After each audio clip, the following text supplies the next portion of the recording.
Hi ನಮಸ್ತೆ ಎಲ್ಲರಿಗೂ ಮಧುರ ಚಾನಲ್ಗೆ ಸ್ವಾಗತ. ಇವತ್ತು ಒಂದು 10ರಿಂದ 15 ನಿಮಿಷದಲ್ಲಿ ಒಂದೆರಡು ಆಲೂಗಡ್ಡೆಯನ್ನು ಬಳಸ್ಕೊಂಡು ನಾವು ಮನೆಯಲ್ಲಿಯೇ ಹೇಗೆ ಗರಿಗರಿಯಾದಂತಹ ಫ್ರೆಂಚ್ ಫ್ರೈಸನ್ನು ಮಾಡ್ಕೊಳ್ಬಹುದು ಅನ್ನೋದನ್ನು ನಿಮ್ಮ ಜೊತೆ ಶೇರ್ ಮಾಡ್ಕೊಳ್ತಾ ಇದ್ದೇನೆ. ಮಕ್ಕಳಿಗೆ ಈವ್ನಿಂಗ್ ಸ್ನ್ಯಾಕ್ಸ್ ಆಗಿ ಮಾಡಿಕೊಟ್ರೆ ತುಂಬಾ ಚೆನ್ನಾಗಿರುತ್ತೆ. ಬನ್ನಿ ನೋಡೋಣ ಹೇಗೆ ಮಾಡೋದಂತ. ಮೊದಲಿಗೆ ನಾನಿಲ್ಲಿ 2 ಆಲೂಗಡ್ಡೆಯನ್ನು ಚೆನ್ನಾಗಿ ತೊಳ್ಕೊಂಡ್ಬಿಟ್ಟು ನಂತರ ಅದರ ಮೇಲ್ಗಡೆ ಇರುವಂತಹ ಸಿಪ್ಪೆಯನ್ನೆಲ್ಲ ತೆಗೆದುಕೊಳ್ತಾ ಇದ್ದೇನೆ. ಸಿಪ್ಪೆನೆಲ್ಲ ತೆಗೆದುಕೊಂಡ ನಂತರ ಇದನ್ನು ಮಧ್ಯದಲ್ಲಿ ಕಟ್ ಮಾಡಿಕೊಂಡು ನಾವು ಉದ್ದಕ್ಕೆ ಹೆಚ್ಕೊಳ್ಬೇಕು. ಈ ಆಲೂಗಡ್ಡೆ ಸ್ಲೈಸು ತೆಳ್ಳಗಿದ್ದಷ್ಟು ಫ್ರೆಂಚ್ ಫ್ರೈಸು ತುಂಬಾ ಗರಿಗರಿಯಾಗಿ ಬರುತ್ತೆ. ನೋಡಿ, ಮಧ್ಯದಲ್ಲಿ ಕಟ್ ಮಾಡ್ಕೊಂಡ ನಂತರ ಈ ರೀತಿಯಾಗಿ ತೆಳ್ಳಗೆ ಇದನ್ನು ಸ್ಲೈಸ್ಗಳನ್ನಾಗಿ ಮಾಡ್ಕೊಳ್ಬೇಕು. ನಂತರ ಕಟ್ ಮಾಡಿಕೊಂಡ ಎಲ್ಲ ಆಲೂಗಡ್ಡೆ ಸ್ಲೈಸನ್ನು ಒಂದು 10 ನಿಮಿಷ ನೋಡಿ ಈ ರೀತಿಯಾಗಿ ನೀರಲ್ಲಿ ಹಾಕಿ ನೆನೆಸಿ ಇಟ್ಕೊಳ್ಬೇಕು. ಕಟ್ ಮಾಡ್ತಿದ್ದ ಹಾಗೆ ಇದನ್ನು ನಾವು ನೀರಿಗೆ ಸೇರಿಸ್ಕೊಳ್ಬೇಕಾಗತ್ತೆ. ಇದೇ ರೀತಿಯಾಗಿ ನಾನು 2 ಆಲೂಗಡ್ಡೆ ಸ್ಲೈಸನ್ನು ಕಟ್ ಮಾಡಿಕೊಂಡು ನೋಡಿ ಒಂದು 10 ನಿಮಿಷ ಈ ರೀತಿಯಾಗಿ ನೀರಿನಲ್ಲಿ ನೆನೆಸಿ ಇಟ್ಕೊಳ್ತಾ ಇದ್ದೇನೆ.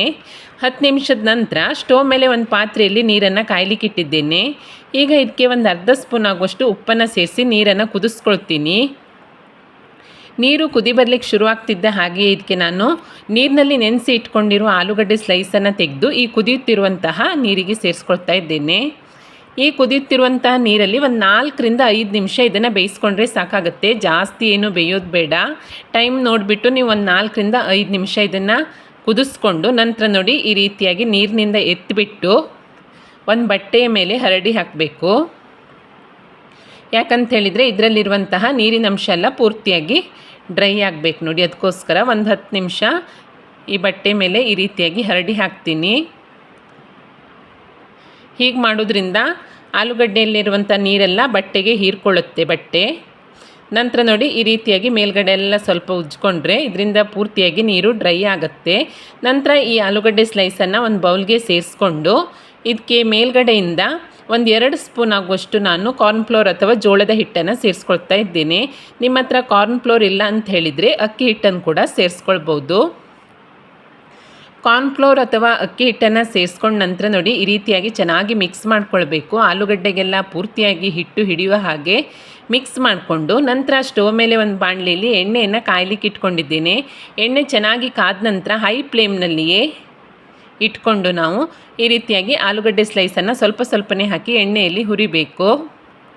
ಒಂದು 6ರಿಂದ 7 ನಿಮಿಷ ಚೆನ್ನಾಗಿ ಹುರ್ಕೊಂಡ್ರೆ ತುಂಬಾ ಗರಿಗರಿಯಾದ ಹಾಗೆ ರುಚಿಯಾದಂತಹ ಫ್ರೆಂಚ್ ಫ್ರೈಸ್ ರೆಡಿಯಾಗುತ್ತೆ. ನೀವು ಹೊರಗಡೆ ಹೋಗಿ ಫ್ರೆಂಚ್ ಫ್ರೈಸ್ ಎಲ್ಲ ತಿನ್ನೋದಕ್ಕಿಂತ ಮನೆಯಲ್ಲಿಯೇ ಈ ರೀತಿಯಾಗಿ ಒಂದು 10ರಿಂದ 15 ನಿಮಿಷದಲ್ಲಿ ನಾವು ಸುಲಭವಾಗಿ ಒಂದು 2 ಆಲೂಗಡ್ಡೆ ಇದ್ದರೆ ಸಾಕಾಗುತ್ತೆ. ನೋಡಿ, ಗರಿಗರಿಯಾದಂತಹ ಫ್ರೆಂಚ್ ಫ್ರೈಸನ್ನ ಮಾಡ್ಕೊಳ್ಬಹುದು. ಮಾಡೋದು ಸುಲಭ, ತಿನ್ನೋಕ್ಕೂ ಕೂಡ ಟೇಸ್ಟಿಯಾಗಿರುತ್ತೆ. ಈ ಹೊರಗಡೆ ಎಲ್ಲ ತಿನ್ನೋದನ್ನು ಫ್ರೀಝರ್ನಲ್ಲಿ ಸ್ಟೋರ್ ಮಾಡಿಟ್ಟಿರ್ತಾರೆ. ನಾವು ಮನೇಲಿ ಆಲೂಗಡ್ಡೆ ಇದ್ದರೆ ಈ ರೀತಿಯಾಗಿ ಬೇಕಂದಾಗ ತಕ್ಷಣಕ್ಕೆ ಮಾಡ್ಕೊಂಡು ತಿನ್ಬೋದು. ನೋಡಿ ಎಷ್ಟು ಚೆನ್ನಾಗಾಗಿದೆ ಅಂತ. ಇದೇ ರೀತಿಯಾಗಿ ನಾನು ಎಲ್ಲ ಆಲೂಗಡ್ಡೆ ಸ್ಲೈಸನ್ನು ಎಣ್ಣೆಯಲ್ಲಿ ಫ್ರೈ ಮಾಡಿ ಫ್ರೆಂಚ್ ಫ್ರೈಸನ್ನು ರೆಡಿ ಮಾಡ್ಕೊಂಡಿದ್ದೇನೆ. ನಮ್ಮನೆಯಲ್ಲಿ ಮಾಡ್ತಿದ್ದ ಹಾಗೆಯೇ ಖಾಲಿ ಆಗ್ತಾ ಇತ್ತು. ಅಷ್ಟೊಂದು ಇಷ್ಟ ಆಯಿತು ಮಕ್ಕಳಿಗೆ.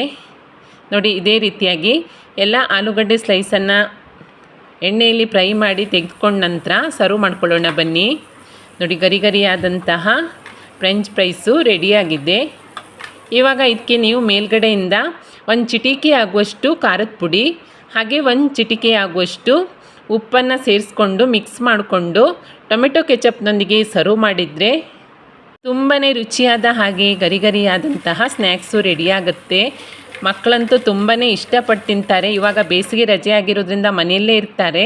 ಯಾವಾಗಲೂ ತಿನ್ನೋಕ್ಕೇನಾದ್ರು ಕೇಳ್ತಾನೆ ಇರ್ತಾರೆ. ಒಂದು 2 ಆಲೂಗಡ್ಡೆ ಇದ್ದರೆ ಸಾಕು. ಸುಲಭವಾಗಿ ನೀವು ಈ ರೀತಿಯಾಗಿ ಫ್ರೆಂಚ್ ಫ್ರೈಸ್ ಮಾಡಿ ಕೊಟ್ಟರೆ ಇಷ್ಟಪಟ್ಟು ತಿಂತಾರೆ. ತುಂಬಾ ಸಖತ್ತಾಗಿರುತ್ತೆ. ಮಾಡೋದು ಕೂಡ ತುಂಬ ಸುಲಭ.